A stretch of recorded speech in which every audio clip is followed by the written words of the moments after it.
আলহামদুলিল্লাহ জুনাইদ তিনি সবার আগে আমাদের মাদ্রাসায় এসেছেন এবং আমাদের ওয়াদা ছিল যে সবার আগে আসবে তাকে আমরা পুরস্কৃত করব। 2 নাম্বার হাদিস শরীফ, খৈরুকুম মান তাআল্লামাল কুরআনা ও আল্লামা। হাদিস শরীফের অর্থ তোমাদের মধ্যে সর্বোত্তম ওই ব্যক্তি যিনি কোরআন মাজিদ শিক্ষা করেন এবং শিক্ষা দেন। সে বাসায় গিয়া আমাদেরকে শুধু বলতেছে আমার মাদ্রাসা ভালো লাগে, আব্বু আমার মাদ্রাসা কবে খুলবে, এভাবে শুধু প্রতিদিনই সে জিজ্ঞেস করে। এবং মাদ্রাসার থেকে হুজুর রাজা বইলা দিচ্ছে ওই কথাটা সে আমাদেরকে বোঝায়। আমাদের মাদ্রাসায় ভর্তি হয়েছ 2 মাস হয়েছে এবং আমাদের এখানে ভর্তির পরে এটাই তোমার প্রথম বন্ধ। এবং বাড়িতে তুমি কেমন সময় পার করলা? আলহামদুলিল্লাহ, খুব ভালো। আমরা বন্ধের সময় বলছিলাম যে তোমরা বাসায় গিয়ে আব্বু আম্মুর সাথে সুন্দর আচরণ করবা এবং নামাজ পড়বা এবং তোমার প্রতিদিনের যেই মাদ্রাসায় পড়াশোনাগুলো ছিল এগুলো কিছুটা তোমরা রিভিশন করবা। তুমি কি এগুলো করছো? জি। কি করছো একটু বলো তো। হাদিস পড়ছি, মাশাআল্লাহ মাশাআল্লাহ। মাখরাজ পড়ছি। 1 নাম্বার মাখরাজ হলকের শুরু হইতে হামজা হা। 2 নাম্বার মাখরাজ হলকের মধ্যকান হইতে আইন হা। 3 নাম্বার মাখরাজ হলকের শেষ হইতে গাইন খ। মাশাআল্লাহ মাশাআল্লাহ। একটা হাদিস শুনো। 2 নাম্বার হাদিস শরীফ, খৈরুকুম মান তাআল্লামাল কুরআনা ও আল্লামা। হাদিস শরীফের অর্থ তোমাদের মধ্যে সর্বোত্তম ওই ব্যক্তি যিনি কোরআন মাজিদ শিক্ষা করেন এবং শিক্ষা দেন। মাশাআল্লাহ মাশাআল্লাহ। জুনাইদ তুমি আমাদের এখানে কি পড়তেছো? আমি কায়দা পড়তেছি। তো কায়দার মধ্যে তুমি কাওয়ায়েদগুলো পড়তেছো কিনা? দু একটা কাওয়ায়েদের নাম বলো যে কায়দার মধ্যে কি কি কাওয়ায়েদ আছে। 1 জবর 1 জের 1 পেশকে হারাকাত বলে। হারাকাতের উচ্চারণ তাড়াতাড়ি করতে হয়, যেমন হামজা জবর আ, হামজা জের ই, হামজা পেশ উ, আ ই উ। মাশাআল্লাহ মাশাআল্লাহ। 2 জবর 2 জের 2 পেশকে তানউইন বলে। জি আলহামদুলিল্লাহ, আমি অত্যন্ত আনন্দিত, আল্লাহর দরবারে অশেষ শুকরিয়া। প্রতিষ্ঠান আল্লাহ তাআলার দয়ায় চলছে, আল্লাহ যেভাবে চাইবেন এভাবেই চলবে, এটাই চূড়ান্ত কথা।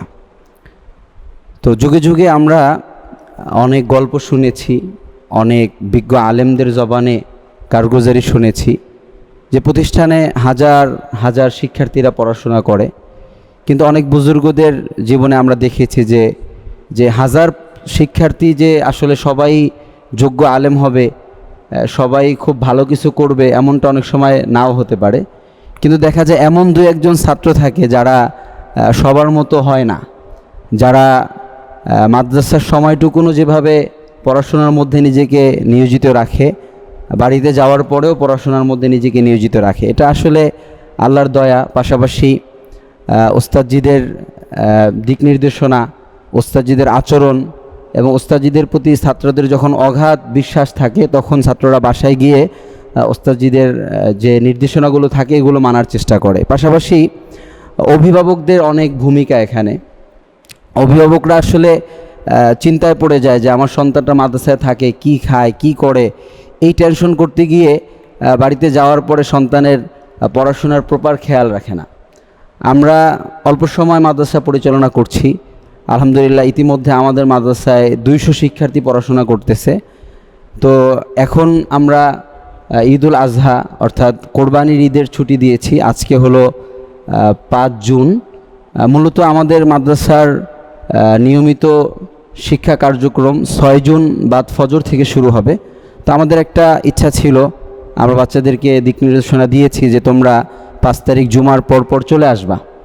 তো আলহামদুলিল্লাহ আমাদের নাজেরা বিভাগের কায়দা পড়ে আমাদের শিক্ষার্থী জুনাইদ, তিনি সবার আগে আমাদের মাদ্রাসায় এসেছেন এবং আমাদের ওয়াদা ছিল যে সবার আগে আসবে তাকে আমরা পুরস্কৃত করব।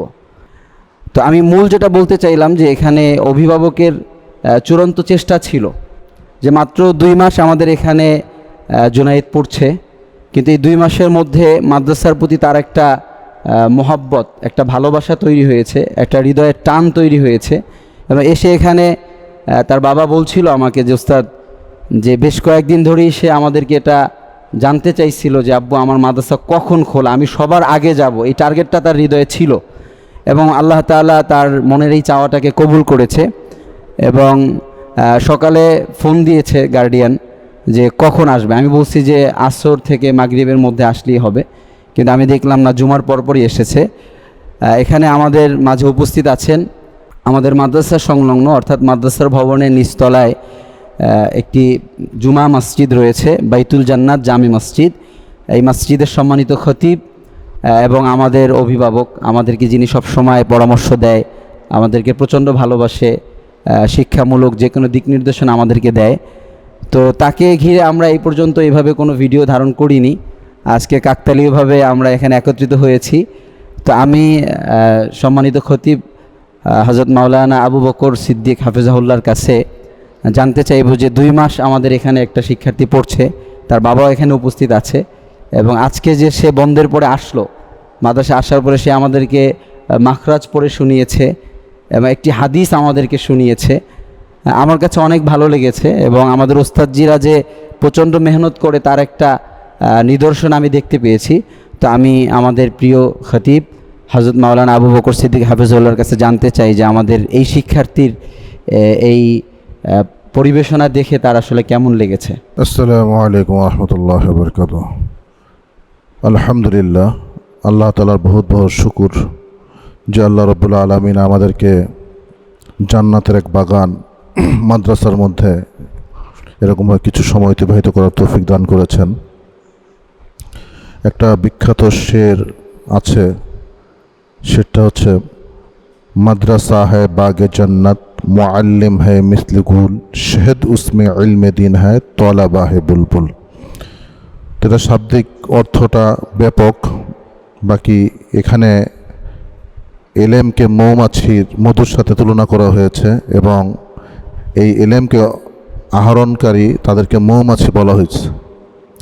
তো এই বাচ্চাটা যার ভিতরে এরকম আগ্রহ, স্পৃহা, উদ্দীপনা জাগছে, এটা দেখে আমার কাছে খুব ভালো লাগছে। আমারও ছোটোবেলার কথা মনে পড়ে গেল। আসলে তো আমাদের সময় আমরা আরও মাদ্রাসায় যেতে চেতাম না, কান্না করতাম।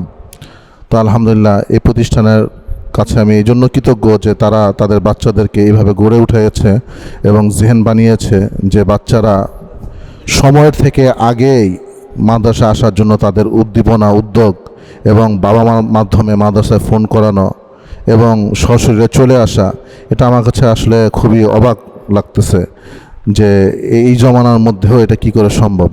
এটা নিশ্চয়ই মাদ্রাসার এরকম কোনো বিষয় আছে যেটার কারণে বাচ্চাদের মন এত উৎফুল্ল, মাদ্রাসার প্রতি এত আগ্রহী বা ওই পরিমাণ ভালোবাসা তারা পেয়েছে বিধায়ী আজকে তারা এই উদ্যোগটা নিয়েছে বা এই কাজটা তার দ্বারা সম্পন্ন হয়েছে।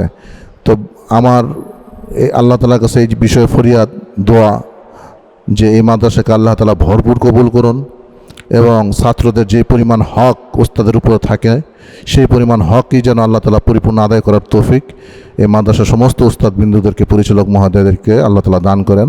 এটাই আমার দোয়া রইল। ফি আমানিল্লাহ। মাশাআল্লাহ। আমরা আরেকটু কষ্ট দিব আপনাদেরকে, আমাদের ভিডিওটা বড় হয়ে যাচ্ছে। আমাদের শিক্ষার্থী জুনাইদ, তার বাবা আমাদের এখানে এসে আমাদের পরিবেশ, আমাদের সাথে কথা বলে অনেক বেশি ইন্সপায়ার হয়েছিল এবং তার সন্তানকে ভর্তি করিয়েছে। আমরা তার কাছে জানতে চাই যে আমাদের এখানে 2 মাস তার সন্তান পড়ছে, 2 মাসে আমাদের কার্যক্রম এবং তার সন্তান যে বাড়িতে যাওয়ার পরে যে আচরণ করেছে, সবটা মিলিয়ে তার অনুভূতি এখন কেমন, আমাদের সম্পর্কে একটু মূল্যায়ন করার জন্য তাকে রিকোয়েস্ট করছি।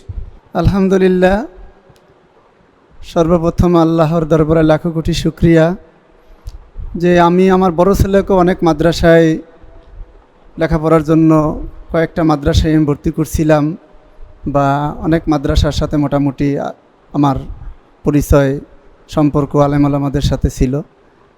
কিন্তু আমি এই মাদ্রাসাটা আমার এই ছোট ছেলে জুনায়েদকে ভর্তি করার জন্য আসার পরে মাদ্রাসার পরিবেশ দেখা এবং শিক্ষকদের আলেম হুজুরদের কথাবার্তা শুইনা আমার খুব ভালো লাগছে এবং পরিবেশ দেখাও খুব ভালো লাগছে।